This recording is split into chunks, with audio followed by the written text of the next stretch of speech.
Código de ética para profesionales de la contabilidad. Integrantes: Liliana Rodríguez, Rubén Darío Layton, Vicente Orlando Ortiz.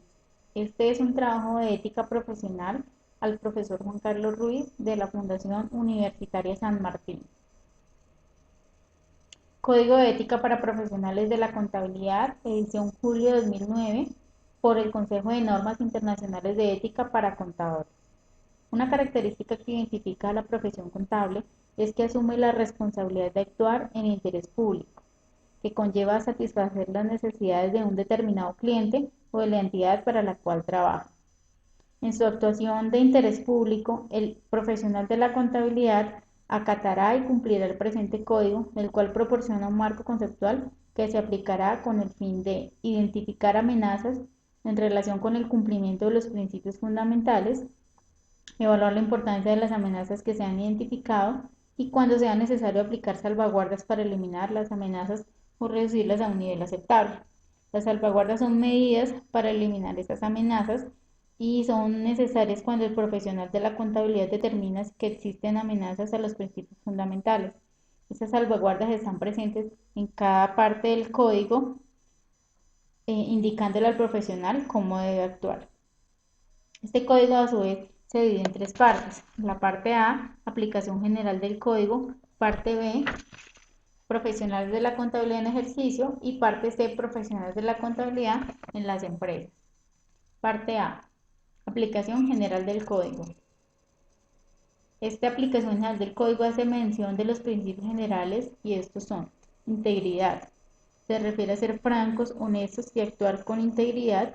Esta integridad implica justicia en el trato y sinceridad en todas las relaciones profesionales y empresariales.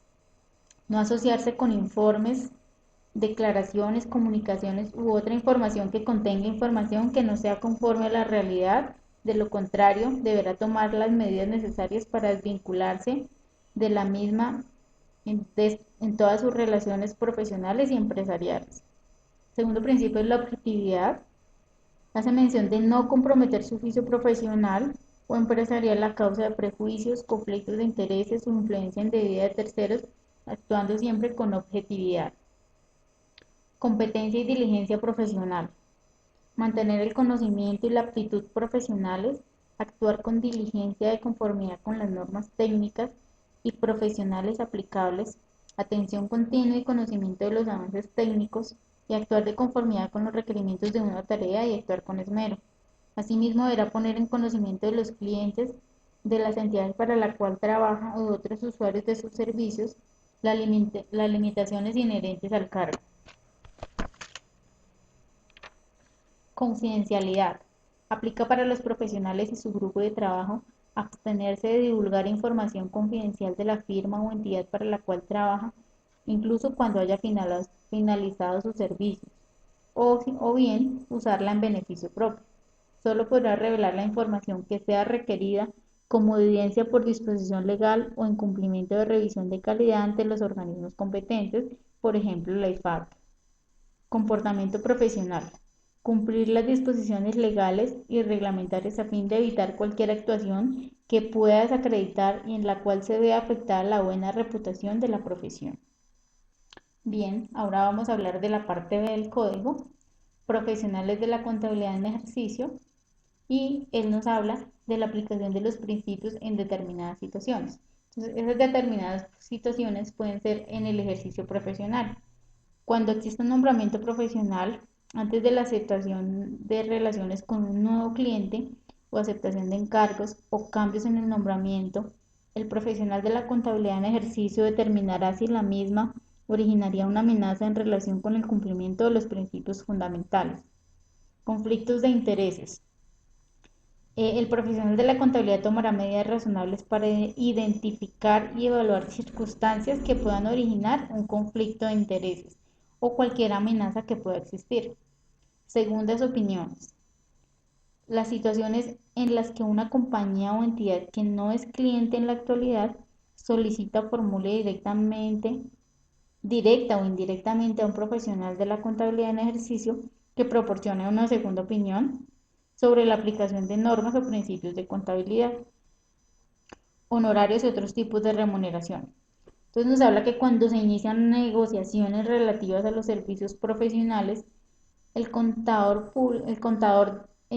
analizará si en su ejercicio profesional puede proponer los honorarios que considera adecuados y sin que estos estén por debajo del nivel adecuado que pueda afectar el interés propio, la competencia profesional y la diligencia profesional, o en el caso de determinados tipos de servicios que no proporcionan un grado de seguridad que pueda generar amenazas a los principios fundamentales. Marketing de servicios profesionales. Al realizar acciones de marketing de servicios profesionales, evitará efectuar afirmaciones exageradas sobre los servicios que ofrece, sobre su capacitación o sobre la experiencia que posee, o realizar menciones despreciativas o comparaciones sin fundamento en relación con el trabajo de terceros. Regalos e invitaciones. Todo ofrecimiento de regalos o invitaciones al profesional de la contabilidad en ejercicio o a un miembro de su familia o a un familiar próximo por parte del cliente puede originar amenazas en relación con el principio de independencia. Custodia de los activos de un cliente.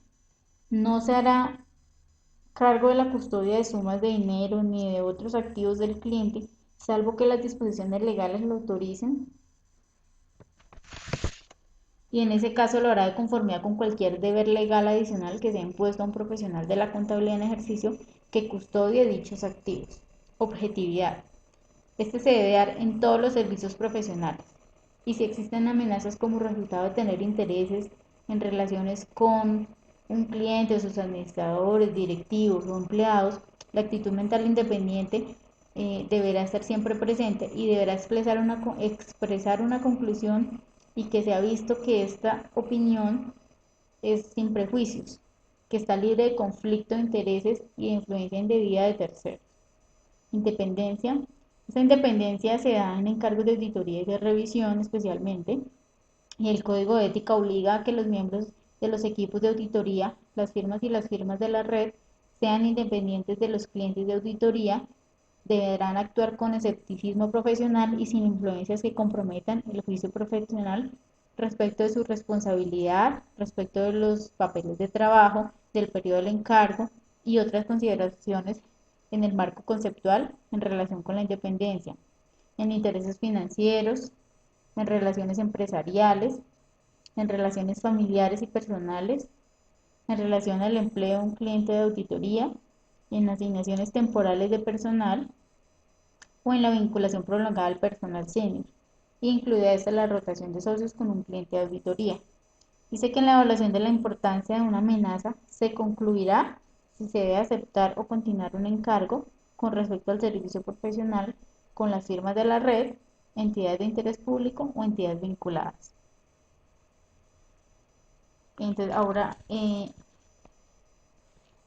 vamos a hablar de la parte C. Ella nos dice profesionales de la contabilidad en la empresa. Aplicación de los principios en la empresa. Posibles conflictos. Entonces, antes de hablar de los posibles conflictos, vamos a decir que el trabajo del profesional de la contabilidad en la empresa sirve de apoyo a los inversionistas, a los acreedores, a las empresas y otros participantes del mundo empresarial, los gobiernos y el público en general. Al ser la información de interés público, el profesional es responsable de la elaboración y presentación de los informes, de la gestión financiera o asesoría, solo o conjunto con terceros, de acuerdo a la responsabilidad dentro de la compañía o el cargo que se desempeñe. En ese orden de ideas se pueden dar ciertos conflictos. Esta responsabilidad le puede generar amenazas y posibles conflictos con la entidad para la cual trabaja y amenazas a los principios fundamentales por causas de intereses propios o por causa de autorrevisiones, de abogacía, de familiaridad o intimidación. En la preparación y presentación de informes. El profesional de la contabilidad en la empresa, cuando sea responsable de la preparación o de la aprobación de los estados financieros con fines generales de la entidad para la que trabaja, se satisfará de que dichos estados financieros se presenten de conformidad con las normas de información financiera aplicables. Actualización con la especialización suficiente. En relación con la realización de sus tareas, el profesional debe actuar en cumplimiento del principio de competencia y diligencia profesional en aspectos como tiempo, información completa, experiencia e información práctica y recursos necesarios a fin de que la realización de su tarea cumpla con las expectativas del cliente. En intereses financieros. En intereses financieros de miembros de su familia inmediata o de familiares próximos que en determinadas circunstancias pueden originar amenazas en relación con el cumplimiento de los principios. Por ejemplo, que hay un familiar trabajando dentro de esa compañía. En los incentivos.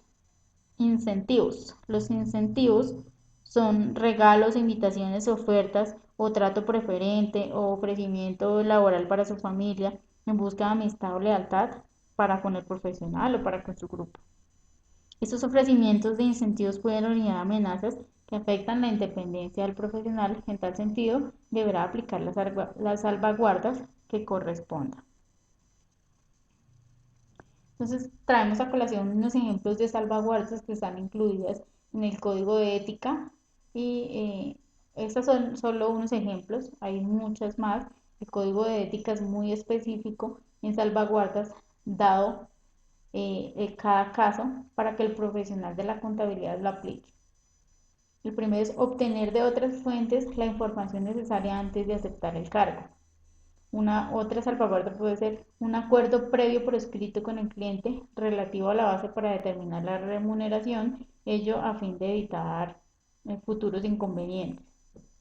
En las políticas y procedimientos internos documentados que exigen el cumplimiento de los principios fundamentales. Ello puede ser para que el profesional no ceda o su grupo de trabajo ante influencias indebidas. Un mecanismo disciplinario para fomentar el cumplimiento de las políticas y procedimientos. Procedimientos para impedir el acceso a información, por ejemplo, separación física estricta de los equipos, archivos de datos confidencial y protegido. Retirar del equipo de auditoría al miembro del mismo que posee intereses financieros. O recurrir a un profesional de la contabilidad que no participó en el servicio de seguridad para que revise el trabajo realizado en dicho encargo o preste asesoramiento. En ese sentido, tiene mucho que ver con las autorrevisiones, la abogacía o los intereses propios. Quiere decir que si hay un tercero eh, que pueda dar una opinión profesional, esto le dará mayor razonabilidad al trabajo realizado por este profesional. Rotación. Rotación del personal sereno del equipo del encargado que proporciona un grado de seguridad. Que el cliente tenga una estructura de gobierno corporativo que proporciona una supervisión y comunicación adecuadas en relación con los servicios de la firma. Y la última, poner fin a la relación financiera empresariales que originan la amenaza. Esta ha sido la presentación del Código de Ética de la IFAC. Muchas gracias por su atención.